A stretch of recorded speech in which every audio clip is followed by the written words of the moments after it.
오늘 함께 보실 말씀은 욥기 42장 10절 말씀입니다. 욥기 42장 10절 말씀입니다. 앞에 나와 있습니다. 우리 큰 목소리로 한 구절이니까요. 같이 한번 읽겠습니다. 시작. 욥이 그의 친구들을 위하여 기도할 때 여호와께서 욥의 공경을 돌이키시고 여호와께서 욥에게 이전 모든 소유보다 갑절이나 주신지라. 아멘. 오늘 아이들과 함께 드리는 예배라서 제가 원래 설교는 뒷부분에 아주 짧게 준비했는데 이 욥에 대해서 모르는 우리 아이들도 있고, 그래서 우리가 욥에 대해서 잠깐 살펴보고 난 이후에 제가 설교를 시작하도록 하겠습니다. 욥은 어떤 사람이었는가에 대해서 먼저 살펴볼 건데요. 욥기 1장 1절에서 3절 말씀 읽어보시면 욥이 어떤 분인지 알 수 있습니다. 같이 한번 읽겠습니다. 시작. 우스 땅에 욥이라 불리는 사람이 있었는데 그 사람은 온전하고 정직하여 하나님을 경외하며 악에서 떠난 자더라. 여기 지금 1절에 보면 그 사람이 어떤 사람이냐면 온전하고 정직하고 하나님을 경외하면서 악에서 떠난 자라고 했습니다. 2절 말씀해 보시면 같이 읽겠습니다. 시작. 그에게 아들 7과 딸 3이 태어나니라. 지금 10명의 자녀가 있다라고 말하고 있습니다. 그리고 그가 갖고 있는 것들이 무엇인지 한번 보시죠. 같이 읽겠습니다. 시작. 그의 소유물은 양이 7,000마리요 낙타가 3,000마리요 소가 500결이요 암나귀가 500마리이며 종도 많이 있었으니 이 사람은 동방 사람 중에 가장 훌륭한 자라. 그의 소유물이 굉장히 많았다라고 지금 이야기하고 있습니다. 굉장한 부자였습니다. 그리고 그 사람은 동방 사람 중에 가장 훌륭한 사람이었다라고 말하고 있습니다. 이런 욥에게 어떤 일이 벌어졌는가 하면 욥기 1장 12절 말씀을 같이 한번 읽어보겠습니다. 시작. 여호와께서 사단에게 이르시되 내가 그의 소유물을 다 내 손에 맡기노라. 다만 그의 몸에는 내 손을 대지 말지니라. 사단이 곧 여호와 앞에서 물러가니라. 어느 날 하나님께서 천사들을 불러드렸는데요, 그 천사들 중에는 또 사단이 끼어 있었습니다. 그런데 하나님께서 욥에 대한 칭찬을 하시는 거예요. 욥이 얼마나 온전한 사람인지, 욥이 얼마나 하나님을 경외하는 사람인지 네가 알고 있지? 라고 사단에게 알려줍니다. 그러자 사단이 뭐라고 했냐면 아예 하나님께서 다 보호해 주시니까, 하나님께서 다 좋은 거 주시니까, 하나님께서 이렇게 평화로운 가정을 주시니까 저 욥이 하나님을 경외하지요. 그것이 없다고 하면은 욥이 하나님을 경외하겠습니까? 하나님을 저주하고 떠나지. 이렇게 사단이 이야기한 것입니다. 그러니까 하나님께서 사단에게 이렇게 이야기한 것입니다. 1장 12절 말씀에 사단에게 욥의 모든 소유물을 맡겨겠다. 그리고 너의 그 자녀들까지, 그 가정까지 다 맡겨버리겠다. 그렇게 얘기합니다. 그래서 어떤 일이 벌어지냐면 욥기 1장 21절에서 22절에 보면 그 모든 것을 사단이 다 죽입니다. 재물을 모두 다 빼앗아가 버리고 자녀들이 다 죽는 사건이 터집니다. 그 이후에 욥의 고백입니다. 같이 한번 보시죠. 같이 읽겠습니다. 시작.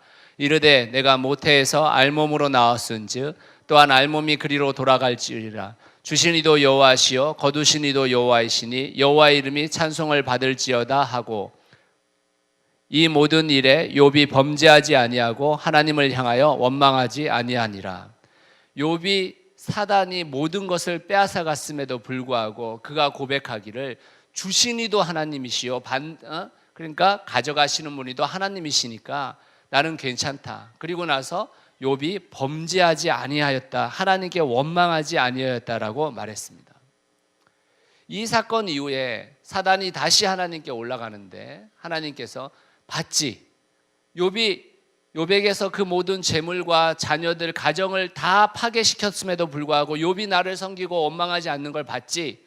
라고 말하니까 사단이 이야기하기를 욥 자신의 몸이 성하니까 그렇게 하나님을 섬길 수 있는 거지, 자신의 몸을 성하게 하지 않으면 어디 하나님을 섬기겠습니까? 이렇게 사단이 이야기합니다. 그에 대해서 하나님께서 그 다음 구절에 이렇게 말씀하십니다. 같이 한번 보시죠. 사단이 이에 여호와 앞에서 물러가서 욥을 쳐서 그의 발바닥에서 정수리까지 종기가 나게 한지라. 온몸에 머리부터 발끝까지 종기가 났습니다. 그래서 욥이 어떻게 했냐면 욥이 제 가운데 앉아서 질그릇 조각을 가져다가 몸을 긁고 있더라. 그만큼 너무너무 가렵고 고통스러운 상황 속에 빠지게 되었습니다. 이런 상황에서 그의 아내가 살아있었는데요, 그의 아내가 뭐라고 얘기하냐면 당신이 그래도 자기의 온전함을 굳게 지키겠느냐, 하나님을 욕하고 죽어라, 이렇게 이야기하고 떠나갑니다. 그리고 나서 2장 10절에 뭐라고 얘기하냐면 그대의 말이 한 어리석은 여자의 말 같도다. 우리가 하나님께 복을 받았은즉 화도 받지 아니하였느냐 하고 이 모든 일에 욥이 입술로 범죄하지 아니하였더라. 자신의 몸을 그렇게 상하게 했음에도 불구하고 욥은 하나님을 원망하지 않았습니다. 지금 욥이 이러한 상황 속에 놓여져 있습니다. 그게 2장까지의 이야기예요. 근데 2장 후반부에 누가 나타나냐면 욥의 세 친구들이 욥에게 오게 되어집니다. 그런데 이 세 친구들이 욥을 위문하러 와서 어떻게 하는지 한번 보십시오. 첫 번째 11절부터 13절 말씀, 첫 번째 욥을 방문했을 때의 이야기입니다. 같이 한번 읽어보시죠. 시작. 그때 욥의 친구 세 사람이 이 모든 재앙이 그에게 내렸다함을 듣고 각각 자기 지역에서부터 이르렀으니 곧 대만 사람 엘리바스와 수아 사람 빌닷과 나아마 사람 소발이라. 그들이 욥을 위문하고 위로하려 하여 서로 약속하고 오더니 눈을 들어 멀리 보매 그가 욥인 줄 알기 어렵게 되었으므로 그들이 일제히 소리를 질러 울며 각각 자기의 겉옷을 찢고 하늘을 향하여 티끌을 날려 자기 머리에 뿌리고 밤낮 7일 동안 그와 함께 땅에 앉았으나 욥의 고통이 심함을 보므로 그에게 한마디도 말하는 자가 없었더라. 이 세 친구가 와서 욥을 위로합니다. 욥과 함께 웁니다. 욥과 함께 7일 밤을 지새요. 그 7일 밤 동안 단 한 번도 이야기하지 않았다라고 이야기하고 있습니다. 정말 잘한 일이죠. 그런데 여기까지 했으면 되는데 3장부터 40장까지의 이야기가 무슨 이야기냐면 이 세 친구와 또 한 사람, 그 4명의 사람이 욥에게 네가 왜 이렇게 됐는지에 대해서 이야기하는 순간이 바로 3장부터 40장까지의 이야기입니다. 굉장히 많은 이야기들을 했어요. 그 이야기의 중심부에 어떤 이야기들이 자리 잡아 있는 거냐면 제가 그 세 친구의 한마디씩만 여러분들에게 보이겠습니다. 엘리바스라는 친구가 한 이야기입니다. 4장 5절 같이 한번 읽어보시죠. 시작. 이제 이 일이 내게 이름에 내가 힘들어하고 이 일이 내게 닥침에 너는 놀라는구나. 내 경외함이 내 자랑이 아니냐, 내 소망이 내 온전한 길이 아니냐. 생각하여 보라. 죄 없이 망한 자가 누구인가? 정직한 자의 끊어짐이 어디 있는가? 다시 말하자면 욥아, 네가 죄져서 그런 거야. 하나님 앞에 죄져 가지고 지금 이런 상황이 벌어진 거야 라고 엘리바스가 이야기했습니다. 또 다른 친구를 볼까요? 4절 빌닷이 한 얘기입니다. 같이 한번 읽어봅시다. 시작. 내 자녀들이 주께 죄를 지었으므로 주께서 그들을 그 죄에 버려두셨나니. 이 말이 무슨 말이야? 네 자녀들이 죽은 이유가 무엇인 줄 아니?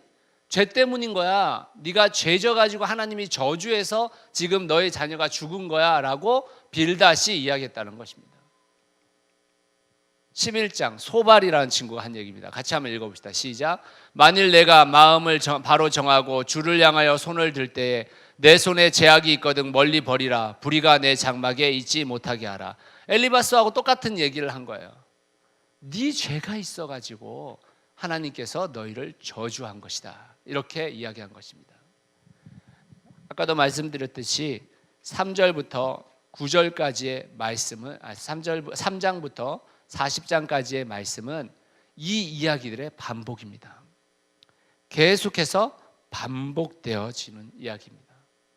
그리고 41장에서 하나님께서 그들의 이야기에 개입하시고 하나님께서 욥과 그 세 친구를 책망하십니다. 그리고 나서 42장에 하나님께서 결론을 내리시는데 7절에서 9절 말씀입니다. 같이 한번 읽어보시죠. 같이 읽겠습니다. 시작. 여호와께서 욥에게 이 말씀을 하신 후에 여호와께서 대만 사람 엘리바스에게 이르시되 내가 너와 내 두 친구에게 놓아노니 이는 너희가 나를 가리켜 말한 것이 내 종 욥의 말같이 옳지 못함이니라. 그런즉 너희는 숫소 7과 순양 7을 가지고 내 종 욥에게 가서 너희를 위하여 번제를 드리라. 내 종 욥이 너희를 위하여 기도할 것인즉 내가 그를 기쁘게 받으리니 너희가 우매한 만큼 너희에게 갚지 아니하리라. 이는 너희가 나를 가리켜 말한 것이 내 종 욥의 말 같이 옳지 못함이라. 이에 대만 사람 엘리바스와 수아 사람 빌닷과 나아마 사람 소발이 가서 여호와께 자기들에게 명령하신 대로 행하니라. 여호와께서 욥을 기쁘게 받으셨더라. 하나님의 결론이 무엇인가? 세 친구에게 너희들이 잘못했다, 그렇게 해서는 안 된다 라고 말하면서 너희가 내게 와서 제사를 드려라. 그리고 나서 이후에 뭐를 하겠다고 한 거냐면 내 종 욥이 너희를 위하여 기도할 것인즉 이렇게 얘기했습니다. 여기까지가 욥에 대한 이야기입니다. 그렇다면 우리가 오늘 읽었던 본문 4장 10절, 42장 10절 다시 한번 읽어보겠습니다. 시작. 욥이 그의 친구들을 위하여 기도할 때 여호와께서 욥의 공경을 돌이키시고 여호와께서 욥에게 이전 모든 소유보다 갑절이나 주시니라. 이제 설교 시작입니다. 욥은 성경에서 고난의 아이콘입니다. 많은 사람들이 고난에 대한 이야기를 할 때 욥에 대한 이야기를 꺼냅니다. 저는 이번 주에 욥기를 2번 더 처음부터 끝까지 읽어봤는데요. 정말 고난의 아이콘일까? 저도 지난날 욥기를 읽을 때는 욥이라는 인물이 어떤 고난을 당했는지에 집중했습니다. 욥은 사실 그 시험, 하나님의 시험에 사실 하나님께서 시험하시지 않으셔도 될 텐데 그 사단의 시험으로 인해서 공경에 빠졌습니다. 의로운 인생을 살았음에도 불구하고 공경에 빠졌다는 것입니다. 그런데 어느 날 문득 욥은 정말 고난의 아이콘일까라는 생각을 해보게 된 것입니다. 그리고 지독한 고통을 겪는 것은 욥기가 우리에게 들려주는 이야기지만 욥기가 정말 우리에게 이야기하고 있는 것은 무엇일까라는 생각을 해보게 됩니다. 욥은 고난의 아이콘이 아니라 복의 아이콘입니다. 하나님이 얼마나 우리를 사랑하시는지 그리고 그 사랑에 얼마나 복 주시기를 원하시는지를 보여주는 성경입니다. 욥도 아마 이렇게 생각했을 거예요. 왜 접니까? 주님 왜 이러세요? 내가 도대체 뭘 잘못했어요? 그래서 욥이 계속해서 저 친구들의 이야기에 대해서 반발을 할 때마다 계속해서 고백한 게 뭐냐면 내가 하나님과 대면하리라. 하나님이 정말 내가 잘못해서 나에게 이 모든 고난을 겪게 하시는 것인지 하나님이 정말로 나하고 대면해서 하나님께서 얘기해 주셨으면 좋겠다라고 말합니다. 다시 말하자면 왜 주님 이러십니까? 라는 질문이 있지 않습니까? 우리도 고난의 삶을 살고 있어서 그런지 우리는 고난이 아닌 날에도 고난에 찬 모습으로 살아가기에 자꾸 욥의 고난에 대해서 그 시간들만을 기억하고 있습니다. 그러나 주님은 욥이 고난받기 전에도 복을 주시는 분이셨고 욥이 고난 중에도 복을 계획하고 계셨으며 고난 이후에 복을 더블로 주시는 분이시라는 것을 우리가 알아야 합니다. 저는 오늘 여러분들과 함께 욥이 받은 두 번째 복에 대해서 좀 생각을 해보려고 하는데요. 우리도 알게 모르게 우리의 잘못이 아닌데 겪고 있는 고난들이 있잖아요.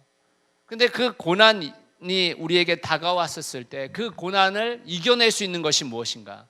또는 하나님께서 우리의 고난 뒤에 주실 복을 받을 수 있는 방법이 무엇인가에 대해서 오늘 성경은 우리에게 이렇게 이야기하고 있다는 것입니다. 첫 번째로 42장 10절에 보시면 욥이 그의 친구들을 위하여 뭐 할 때요? 기도할 때 여호와께서 욥의 공경을 돌이켰다.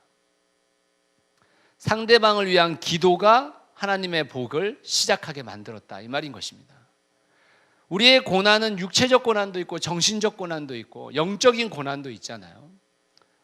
우리에게 있어서 육체적 고난이 오고 영적인 고난이 왔었을 때 실질적으로 우리에게 정신적 고난까지 오면 그건 완전히 사람 죽는 건데 그 정신적 고난을 이겨나가게 하는 대표적인 케이스가 뭐냐면 우리 주위에 있는 사람들이 우리를 통해서 그 사람들을 통해서 우리 자신들이 위로를 얻고 격려를 얻는 것입니다. 그런데 지금 어떤 상황이 벌어진 거냐면 육체적 고난이 왔습니다. 욥에게. 하나님과의 관계 속에서도 굉장히 멀리 떨어진 것 같은 그런 상황에 처해져 있습니다. 그리고 친구들이 왔어요. 그런데 문제는 그 친구들이 더 큰 정서적 고통을 주고 있다는 것입니다. 여러분, 지금 이 욥의 가족은 죽거나 떠났어요. 그렇다면 남은 거라고는 친구밖에 없는데 지금 이 친구들이 네 죄 때문에 그렇게 된 거라고 계속 비난하고 있단 말이에요. 그랬을 때 어떤 마음이 들었겠습니까? 우리는 이 마음들을 잘 압니다. 왜냐하면 우리가 고난에 처할 때마다 많은 사람들이 우리의 주위에 와서 우리를 가르치려 들어요. 자꾸 뭔가를 가르치려 듭니다. 그래서 우리는 이 마음을 잘 알죠. 근데 하나님께서 욥에게 네가 네 친구들을 위해서 기도하라 명령하시고 그 기도를 할 때 하나님께서 그 복을 다시 일으켜 세우셨다라는 것입니다. 그 기도하라는 말씀에 욥이 순종했을 때 비로소 하나님의 복이 시작되었다라고 말하고 있는 것입니다. 사랑하는 성도 여러분, 우리가 얼마나 자주 관계를 통해 상처를 받습니까? 부모로부터, 가족으로부터, 자녀로부터, 친구로부터, 우리의 주위에 있는 사람들로부터 우리는 자주 상처를 받습니다. 그런데 우리가 그 상처 가운데, 그 고난 가운데 그 모든 것을 건너뛸 수 있고 뿐만 아니라 그로 인해서 복이 시작되어지는 그 결정적인 방법이 무엇인가? 그들을 위해 기도할 때 그 복이 우리에게 찾아온다는 것입니다.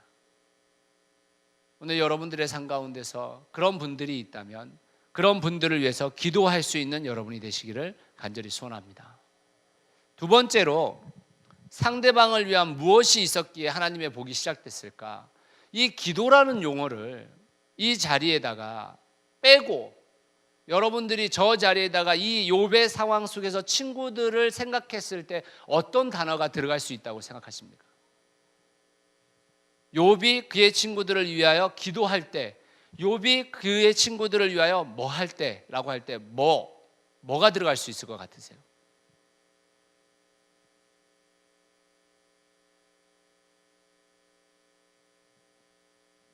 인규배 형제, 어떤 단어가 들어갈 수 있을 것 같습니까? 헌신할 때. 네, 좋습니다. 또 좀 이 욥과 친구의 상황 속에서 생각했을 때 욥이 해야 할 일이 있었죠. 뭐가 있을 것 같은데요? 용서. 기도를 한다라는 것이 무슨 말이겠어요, 지금? 친구들을 용서하지 않고 그냥 기도했다. 하나님은 우리의 마음을 아시고 우리의 중심을 아시는 분인데 그 기도를 하나님이 받으시겠습니까? 저 단어에는 분명히 다른 단어가 들어갈 수 있는데 그게 무엇인가? 상대방을 위한 용서가 하나님의 복의 시작이라는 것입니다. 하나님이 욥에게 내린 처방은 뭐냐면 친구들을 위해서 기도하라고 했는데 그것은 친구들을 위한 용서였다라는 것입니다. 사랑하는 여러분, 우리가 부모로부터, 가족으로부터, 자녀로부터, 친구로부터 받았던 그 상처들, 어쩌면 우리가 살아가는 동안에 가장 가까이에 살아가는 그 사람들로부터 상처가 있더라도 우리가 그들을 위해서 기도할 때 하나님의 복이 시작된다고 했습니다. 다시 말하자면 우리가 그들을 용서할 때 하나님의 복이 시작되는 것입니다. 말씀의 결론을 맺겠습니다. 저는 오늘 예배를 마치고 식사를 하고 나면 부산에 갈 예정입니다. 저희 부모님께서 부산에 계시는데요. 저희 아버님이 6년 전에 2번 뇌출혈로 쓰러지셔서 지금 거동이 굉장히 불편한 상황이고 또 제가 누군지 이런 것은 다 알지만 사실 말씀하시기도 좀 불편한 상황들입니다. 제가 고등학교 때, 중학교 때 사실 방황을 많이 했었습니다. 저희 아버님이 목사님이셨는데 목사의 자녀로 살면서 이런 여러 가지 다가오는 힘듦이 저에게 있어서 중학교, 고등학교 때 상당히 많은 방황을 했어요. 근데 그 방황 속에서 제가 아버지를 굉장히 사실 힘들어하고 또 아버지와 만나는 것조차 어려워했었습니다. 제 아버님이 굉장히 다혈질이셨기 때문에 굉장히 소리도 잘 치시고 또 여러 야단도 좀 치시고 이런 분이셨습니다. 그런데 제가 대학교 때 인간관계 훈련이라는 과목을 들으면서 제 마음에 다가온 딱 한 구절이 있었는데, 그게 뭐냐면 남자는 아버지와의 관계가 틀어지면 모든 관계가 틀어진다라는 말이었습니다. 그걸 이연모 교수님의 사모님이었던 최주리 사모님이 그 수업을 진행하시면서 그 말을 해주셨습니다. 굉장히 고민이 됐어요, 사실. 제 마음속에 아버지와의 관계가 틀어져 있는 상황이었었기 때문에, 그렇다면 모든 사람과의 관계가 틀어진다라고 한다면 내가 이 관계를 제대로 해결하지 않고는 안 되겠다라는 생각이 들었습니다. 어느 날 제 그 친구 중에 한 명이 결혼을 해서 예산에 간 적이 있습니다. 그 시기예요. 예산에 갔는데 비가 왔습니다. 비가 왔는데 갈 때 이 무쏘 아주 옛날 차, 그 차를 타고 가고 있었는데 그 차에 거의 이제 트렁크에 실린 거나 마찬가지입니다. 근데 예산 가는 길이 너무 험했어요. 그래서 너무 덜컹거리고 그래가지고 갈 때 거의 몸살이 날 정도로 힘들었습니다. 대전에서 갔었는데요. 돌아오는 건 도저히 그 차를 타고 못 오겠는 거예요. 그래서 예산 시외버스 터미널에다가 내려달라고 해서 예산에서 대전으로 오는 버스를 타려고 기다리고 있었습니다. 비가 많이 와가지고 처마 밑에 서서 제가 비를 피하고 있었는데, 그때 아버지 생각이 너무 많이 났어요. 그리고 그 말이 너무 많이 생각이 났고, 그래서 제가 그날 아버지께 전화를 드렸습니다. 그리고 그 빗속에서 아버지 사랑합니다 라고 뜬금없이 한마디 고백하고, 아버지가 정말 벙 떠서 아무 말도 말씀 못하시고 그리고 나서 끊은 적이 있습니다. 그 이후에 제가 아버지와의 관계가 거의 대부분 다 해결됐어요.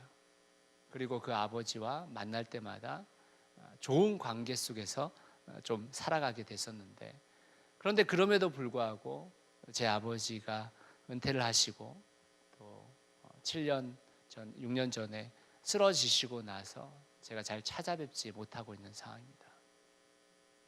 요즘은 제가 일부러 아버지와 전화 통화를 하면 언제나 사랑한다고 고백하고 가면 꼭 껴안아 드리고 이런 일들을 합니다.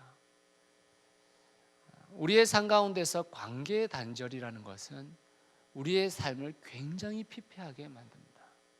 저는 하나님께서 왜 욥에게 기도하라고 했을까? 왜 친구들을 위해서 중보 기도를 해야 그 모든 것을 되돌리겠다고 하셨을까? 그 생각을 해보게 됩니다. 우리 모두도 마찬가지입니다. 우리의 삶 가운데서 닥쳐오는 그 상처와 아픔들, 고난들, 그 상황들 속에서 우리가 그들을 위해서 중보하고 그들을 위해서 용서할 때 그 관계는 회복되어집니다. 그리고 그 관계의 회복이 실제로는 하나님의 복의 시작이 되는 것입니다. 하나님은 사람을 통해 일하십니다. 하나님을 신뢰하는 자를 다시 일으켜 세우셔서 사용하시는데, 넘어진 그 자리에서 다시 일으켜 세우십니다. 넘어진 그 자리에서 다시 일으켜 세우시기 위해서 반드시 슬픔과 상처와 절망과 좌절의 자리에서 다시 일어서도록 만드는데, 그 하나님의 방법이 무엇인가? 그것은 바로 기도와 용서입니다. 오늘이 한가위잖아요. 여러분들은 아마 또 가족들을 거의 대부분 만나고 오셨고 또 이제 만나러 가실 텐데, 사랑하는 여러분, 저는 여러분들이 그곳에 가서 누구에게도 어떻게라도 충고하거나 가르치지 않기를 바랍니다. 그들과 좋은 관계를 유지하시는 3일이 되셨으면 좋겠습니다. 저는 이 욥의 친구들이 처음 만나서 그 7일 동안 했었던 그 침묵의 위로, 그것만 했다면 굉장히 칭찬 들었을 거라고 생각이 들어요. 우리의 입을 열어서 상대방을 비난하거나 상대방을 가르치려 들 때 우리의 관계는 회복이 되지 않습니다. 오늘 여러분들이 가는 그 한가위의 그 걸음걸음마다 그곳에서 기도가 일어나고 용서가 일어나서 여러분들에게 있는 그 모든 상처들이 회복되어지기를 간절히 소원합니다. 제가 이렇게 준비해봤습니다. 욥이 들어간 자리에 여러분들의 이름을 한번 생각해 보십시오. 저는 임진산이 그의 가족들을 위하여 용서할 때 하나님께서 임진산의 공경을 돌이키시고 여호와께서 욥에게 이전 모든 소유보다 갑절이나 주신지라. 임진산이 그의 가족들을 위하여 성김할 때 하나님께서 임진산의 공경을 돌이키시고 여호와께서 욥에게 이전 모든 소유보다 갑절이라 주신지라. 이렇게 생각해 보았습니다. 여러분들의 이름을 넣고 여러분들의 가족을 넣는지 친구를 넣든지 또는 어떤 특정한 한 사람을 저곳에 한번 이름을 생각하고 기억해 보십시오. 그리고 여러분들이 무엇을 할 때 하나님께서 여러분들을 공경해서 끌어내 주시고 복을 주실 거라고 생각이 되십니까? 오늘 하루 이 기도 제목으로 우리가 같이 우리의 가족들을 만났으면 좋겠습니다. 우리 같이 한번 기도할 때 이 구절로 한번 기도했으면 좋겠습니다. 여러분들의 이름을 넣으시고 여러분들의 가족을 넣든지 여러분들의 특정 누군가의 이름을 넣든지 친구를 넣든지 상관없습니다. 그리고 여러분들이 무엇을 할 때 여호와께서 기뻐하시면서 여러분들에게 복을 더하실지 한번 생각해 보십시오. 생각 다 하셨습니까? 어떠십니까? 생각 다 하셨나요? 우리 같이 기도해도 괜찮겠습니까? 네. 우리 같이 한번 기도합시다. 그분을 위해서 함께 한번 기도하겠습니다.